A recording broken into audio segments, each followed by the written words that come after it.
Hey guys, thank you for coming back to TMP Q&A Wednesday. You ask, I answer. Guys, we're living in some interesting times, I must tell you, hey? It's very interesting. Politics, left, right, and center. I mean, the parliament is going bonkers, man. I mean, all parliaments all over the world going bonkers.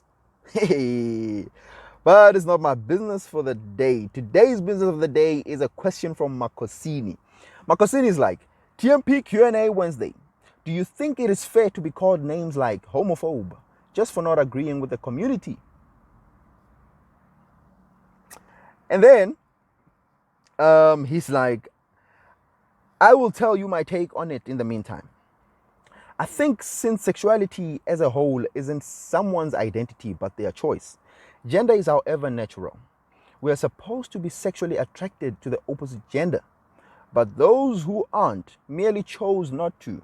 So therefore, those not agreeing with the choice of who they sleep with is an opportunity for them to crucify them with name calling and such. Then I put this on my status to get other people's perspective on the question. And then I got this answer from Lerato. Lerato is like, it's much similar to asking, do you think you should be called a racist for not agreeing with the validity of the rights and autonomy of a race? Tough stuff, I'm telling you guys. And I'm like, deep. So what's your take on it? I asked her. She's like, yes, one is a homophobe for not agreeing with the community, because underpinning the layers underneath not agreeing is the perception that a group of people have a better understanding of how the rest of humanity should live, which is the same concept underpinning every type of anti-bias. And then I got another perspective from Alfred. Alfred is like, well, I for one don't think it's fair to call people who are disagreeing with the LGBTQI community homophobes. But bear in mind that there's a difference, not a thin line, but a big difference between disagreeing and being disrespectful. Well, it's okay to be spiritual and biblical. Say how much the Bible says being gay is a sin, sharp. That's your belief. But being judgmental and teasing homosexual people, that's wrong. Calling them with names and insulting them, that's not disagreeing, but disrespect. So, if you disrespect them, you are a homophobe. But if you disagree with them, then mind your own business and keep it moving. Well, that's okay. We can't force anyone to agree, to support or understand. But ignorance is a choice. Interesting stuff, guys. Very tough on my side, I must say. Because now I must give my perspective. And my perspective firsthand is, I appreciate the question. Thank you for this question. It's a mind-boggling question, I must say. Well, let me get straight to the point. Is it fair to be called a homophobe for not agreeing with the community? That's the question. I'm just going to share a few points, which is my perspective to try and address this question. First being, don't set yourself up for failure with anything that you do in life. Do not set yourself up for failure. What do I mean? I mean, if you do something in life with the expectation of respect, you're setting yourself up for failure. If you do anything in life with an expectation of people's agreement with what you do, you're setting yourself up for failure.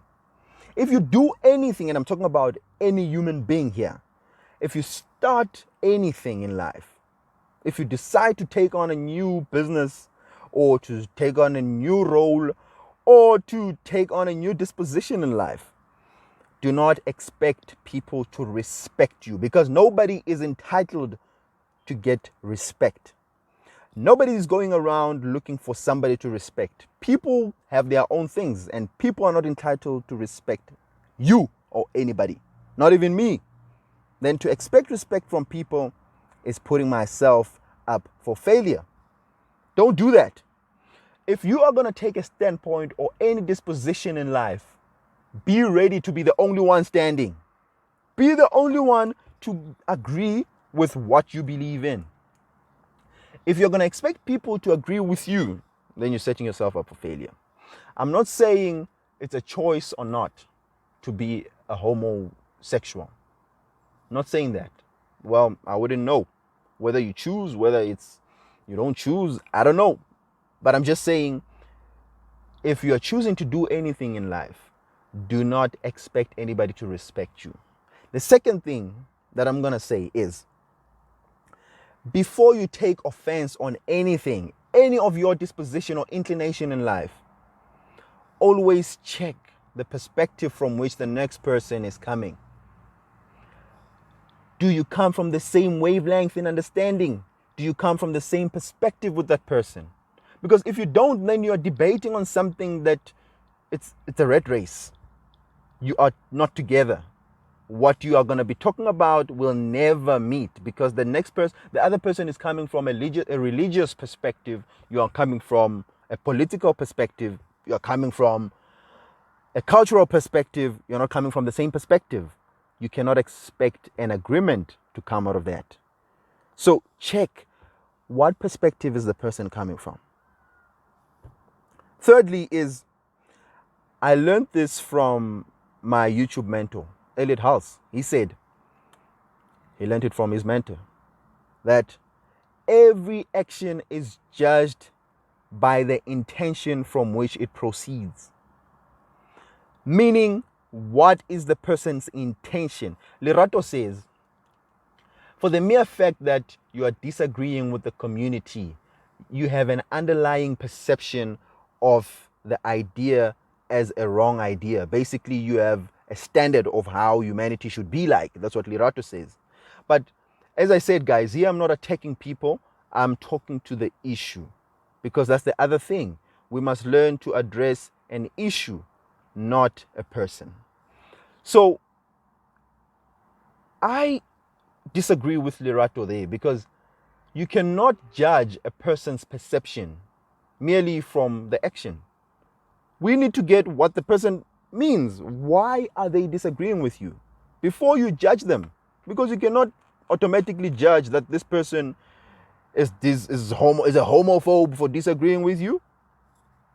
No, I don't think it's fair. The fourth point I want to make is, what's your reference? What's your reference point? Where are you coming from? If you're going to be a person who disagrees with any community, what's your reference point? What are you using as a baseline to disagree with that point, with that view, with that orientation? Are you coming from a religious point of view? Well, if you're coming from a religious point of view, then we can debate. Then you can debate with the person who's choosing to do such a thing, who's in that type of inclination. Then the person can tell you why they believe it's good for them to do what they're doing. But if you're coming from different points of view, different worldviews, then you're fighting a losing battle, both of you. You're just gonna finish your energy, your time, trying to convince each other. Meanwhile, you're not coming to be convinced. Both of you are not willing to be convinced, because you're coming from different standpoints. So check all those things. What is the reference point that we are coming at? Because it's pointless, man. You can't get, for example, you can't put a person coming from a Christianity background and a person coming from a cultural background, a person coming from a feminist background, a person coming from a patriarch background, a person coming from a political background, put them in one place and tell them to debate on the issue of homosexuality. Obviously, there's going to be a debate. It's not going to be a conversation. It's going to be a debate. And that's the other thing about debates that I almost don't get. Because when I come to a debate setup, I already have my own beliefs and I'm not going to change. I'm not willing to change. Whatever you come with, I'm ready to give you a counter argument to what you're saying. So I feel like it's almost pointless. But to have a discussion, an open discussion where I ask you, if I give you valid reasons, are you willing to take my reasons and perhaps change your perception or perspective? If my reasons are valid enough, Are you willing to take my reasons? And the next person asks you the same thing, then we're leveling the playing ground, the playing field. Then we can debate. Not debate, we can discuss. We can have a discussion. I think that's a fair discussion to make.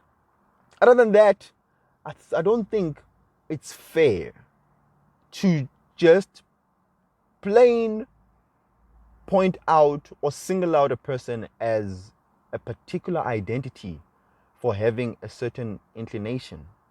I don't think it's good. I don't think anybody has a right to label anybody as anything. Nobody has a right to label anybody as anything.